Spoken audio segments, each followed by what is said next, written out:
अस्सलामुअलैकुम वरहमतुल्लाहि वबरकातुहू। मेरे अज़ीज़ दोस्तों, जैसा कि आप सभी हज़रात को मालूम है कि हज़रत अल्लामा मौलाना मुफ्ती सलमान अज़हरी साहब क़िबला की गिरफ़्तारी हो गई है। इस मामले में देवबंदी वहाबी सभी लोग मिल कर के मुफ्ती सलमान अज़हरी साहब क़िबला का सपोर्ट कर रहे हैं। तो वहीं कुछ ज़िंदा दिल हिंदू भाई भी हैं जो खुल करके मौलाना मुफ्ती सलमान अज़हरी साहब क़िबला की हिमायत कर रहे हैं, सपोर्ट कर रहे हैं। आप भी वीडियो देखिए और लास्ट तक देखिएगा और इस वीडियो को ज़्यादा से ज़्यादा शेयर कीजिएगा और इस हिंदू भाई के बारे में एक अच्छा सा कमेंट ज़रूर कीजिएगा। दोस्तों नमस्कार, मेरा नाम रविकांत भारती। आप सभी को बता दें कि मुफ्ती सलमान अज़हरी साहब को गिरफ्तार कर लिया गया है और उनका गुनाह यह है कि वह इजराइल को कंडेम कर रहे थे और इजराइल के खिलाफ भाषण दे रहे थे। वह फिलिस्तीन के गाजा पट्टी पे जो मासूम बच्चों का, अस्पताल पे महिलाओं को जो कत्लेआम हो रहा है, उस कत्लेआम से उनका हृदय बहुत दुखित था और वह भाषण देते हुए इजराइल को खरी खोटी सुनाते हैं और वह कह देते हैं कि आज खामोशी है, कल शोर आएगा, आज कुत्तों का दौर है, कल हमारा दौर आएगा। यह बात सलमान अज़हरी इजराइल को टारगेट करते हुए उस भाषण में कहते हैं, लेकिन यही दो लाइन पीछे का शायरी में से काट के वायरल किया गया और बोला गया कि यह हिंदुस्तान के खिलाफ बोल रहे हैं, हिंदुओं के खिलाफ बोल रहे हैं। और उसके बाद गुजरात एटीएस आया, इनको अपने घर पे नजरबंद किया 10 घंटे और उसके बाद गिरफ्तार करके महाराष्ट्र पुलिस के साथ गुजरात एटीएस इनको महाराष्ट्र के थाने में लेके गया और फिर महाराष्ट्र का थाना जो है, वहां थाना से लेके कहां चले गए, यह जूनागढ़ गुजरात के लिए इनको लेके प्रस्थान कर गए। अब मुफ्ती सलमान अज़हरी ने जो इजराइल को टारगेट किया था, क्या इसके पहले हिंदुस्तान में इजराइल को कोई टारगेट नहीं किया है? दोस्तों आपको बता दें, हमारे देश के एक महापुरुष हैं जो पूर्व प्रधानमंत्री हैं, जिनका नाम अटल बिहारी वाजपेयी है। वह इजराइल को ना भाषण देके उसकी औकात दिखाई और कहा कि अगर कोई विदेशी ताकत हमारा जमीन अगर छीनता है, इस चीज को हम बर्दाश्त नहीं कर सकते। ठीक उसी प्रकार फिलिस्तीन का जमीन जब हम अपने लिए बर्दाश्त नहीं कर सकते तो दूसरे के लिए भी नहीं। अगर फिलिस्तीन का जमीन इजराइल ने लिया है तो इजराइल को वह जमीन छोड़ना पड़ेगा। और अटल बिहारी वाजपेयी ने इजराइल का विरोध किया था। तो इजराइल का विरोध करना क्या गलत है? आप बताइए, क्या इजराइल जो है अमानवीय घटना नहीं कर रहा है? इजराइल जो है 2 वर्ष 4 वर्ष के बच्चों को मार रहा है।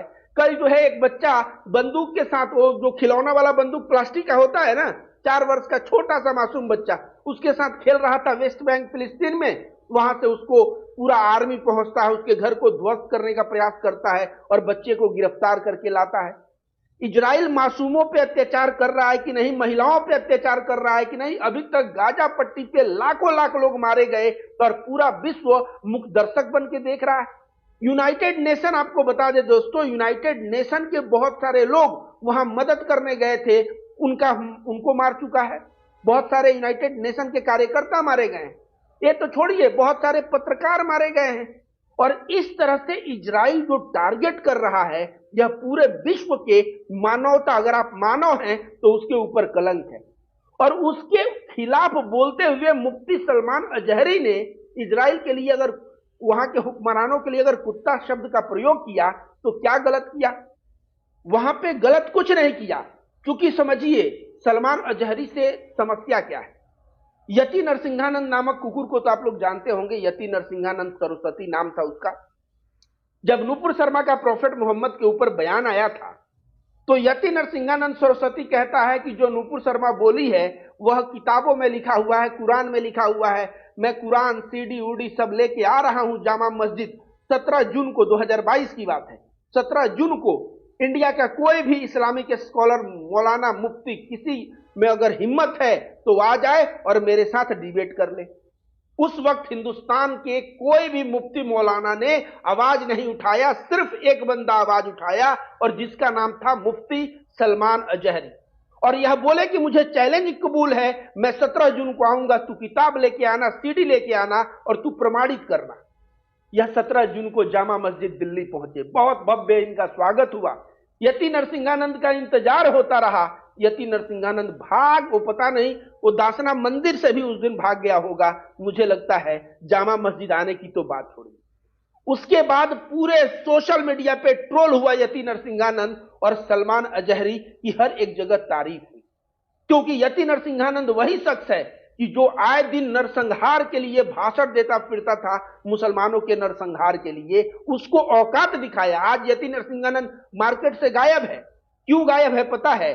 क्योंकि हिंदू लोग भी जो होते हैं ना, यति नरसिंहानंद के चेले चपाड़े, जो नकली नफरती, वे लोग भी देखते हैं कि अगर सामने वाले में दम नहीं है तो उसके साथ खड़ा नहीं होते, उसके साथ खड़ा होना छोड़ दिए, उसका वीडियो शेयर करना बंद कर दिए। यति नरसिंहानंद का आप बताइए, 17 जून 2022 के बाद एक भी वीडियो वायरल होता आपने नहीं देखा होगा। तो यति नरसिंहानंद का जो दुकान था ना, जो सोशल मीडिया पे नफरत की दुकान चलाता था, उस दुकान को बंद किसने किया?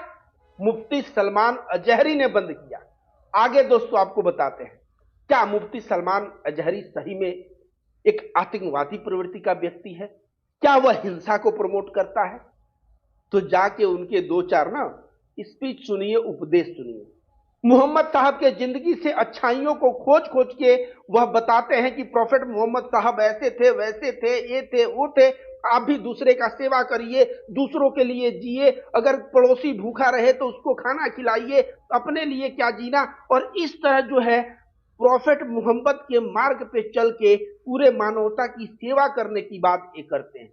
जैसे मुफ्ती सलमान अजहरी साहब को मैं कह दूं, जो सुन रहे हैं लोग, जैसे हिंदू धर्म में कोई साधु सन्यासी होता है ना, अब नकली ढोंगी साधु की बात मैं नहीं कर रहा हूं, जो असली साधु जैसे देवरावा बाबा थे, त्रैलंग स्वामी 280 वर्ष तक जिए थे, वह बनारस में चलते थे तो उनको कहा जाता था साक्षात भगवान शिव हैं।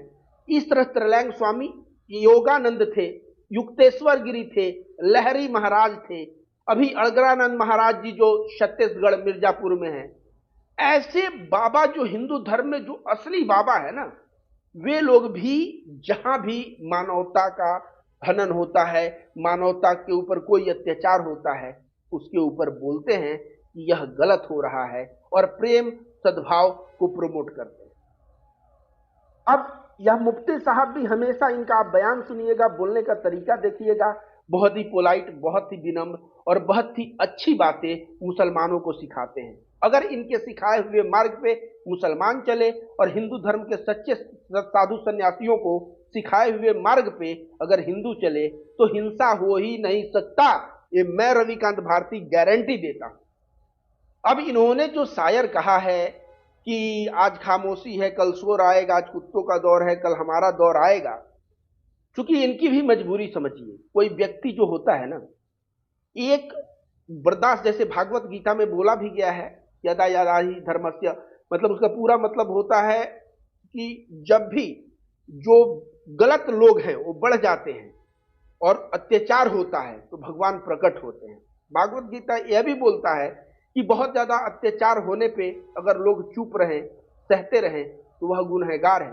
तो ये भी यहाँ पे जो ये बात बोले, ये जो मासूमों के साथ फिलिस्तीन के अत्याचार हो रहा है, उस वक्त यह अपना आपा खो बैठे और इजराइल को टारगेट करते हुए इन्होंने यह बात कहा और इनकी गिरफ्तारी कर ली गई। पीछे का 2 लाइन देख के यह हिंदुस्तान विरोधी है या हिंदुस्तानियों को ऐसा बोल रहे हैं। तो मैं यही कहूंगा कि अगर इतिहास खंगालोगे तो पाओगे कि अटल बिहारी वाजपेयी भी, उन्होंने भी इजराइल को कहा था कि इजराइल की हिम्मत नहीं है तो फिलिस्तीन की जमीन को रखे, उसको छोड़ना होगा, और वो भी ललकार के बोला था। तो इजराइल अगर गलत कर रहा है तो गलत को विरोध करो, और विरोध करने पे अगर उसमें का पूरा परिप्रेक्ष्य छोड़ के 2 लाइन लेके और उस पर गिरफ्तारी होती है तो यह बहुत ही बुरी बात। आपने देखा कि हमारे इस हिंदू भाई ने कितना अच्छा बयान दिया है और किस तरह खुल करके मुफ्ती सलमान अजहरी साहब किबला का सपोर्ट किया है। यकीनन दिल यही कहता है कि अभी भी कुछ लोग ऐसे हैं जो हक़ को समझते हैं, हक़ बात बोलते हैं और हक़ बात बोलने के लिए किसी दुनिया वाले की परवाह नहीं करते। अल्लाह से दुआ है कि मौला इस भाई को सलामत रखे और तमाम दुश्मनों के शर से महफूज फरमाए। वीडियो अच्छी लगी हो तो लाइक शेयर ज़रूर कीजिएगा। अभी तक आपने चैनल को सब्सक्राइब नहीं किया है तो चैनल को सब्सक्राइब भी कर दीजिएगा। फिर मिलते हैं एक नई वीडियो के साथ, तब तक के लिए खुदा हाफिज़।